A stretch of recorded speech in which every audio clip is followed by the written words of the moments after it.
আসসালামু আলাইকুম বন্ধুরা, সবাই কেমন আছো? নিশ্চয়ই আল্লাহর রহমতে ভালো আছো। আলহামদুলিল্লাহ, আমিও ভালো আছি। তো আমি এই ফার্স্ট টাইম গুঁড়া দুধের রসমালাই তৈরি করছি। তো বন্ধুরা, আমার এই রসমালাইটা ফার্স্ট টাইম কেমন হয়েছে তোমরা কমেন্ট করে জানিও। আর আমার ভিডিওটা ভালো লাগলে অবশ্যই একটি লাইক করো। আর কোনো প্রশ্ন থাকলে অবশ্যই কমেন্ট বক্সে জানিয়ে আমি উত্তর দেওয়ার চেষ্টা করব। তো যাই হোক, প্রথমে আমি একটি ডিম নিয়ে খুব ভালো করে ফেটিয়ে নিলাম। আর পরিমাণ মতো আমি একটি প্লেটের ওপর দুধ নিয়ে তাতে অল্প অল্প পরিমাণ ডিমের গুলা দিয়ে ব্যাটারটা সুন্দর করে তৈরি করে নিব।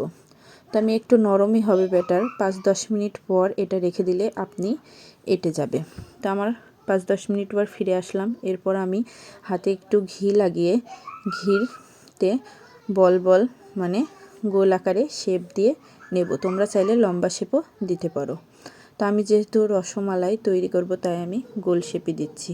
আর এখানে কিন্তু আমি 1 চামচ ঘি দিয়ে দুধটাকে আগে ভালো করে মেখে তারপরে ডিমের গোলা দিয়ে ডো তৈরি করে এই যে গোলভাবে তৈরি করে নিয়েছি। আর সঙ্গে নিয়েছি একটি এলাচ ফল। তো আমি এখানে কারেন্টের চুলাতে একটি পাত্র বসিয়ে পাত্রের ভিতরে 1 কাপ দুধ আর দুধ যেই পরিমাণ নিয়েছি সেই পরিমাণই আমি 2 কাপ পানি দিয়েছি। যখন বলক এসে যাবে তাতে সামান্য পরিমাণ চিনি দিয়ে আমি যখন বলক এসে যাবে তখন মিষ্টিগুলো দিয়ে দিব। মিষ্টিগুলো দেওয়ার পরে ঢাকনা দিয়ে দিয়ে খুব ভালো করে রান্না করে নিব।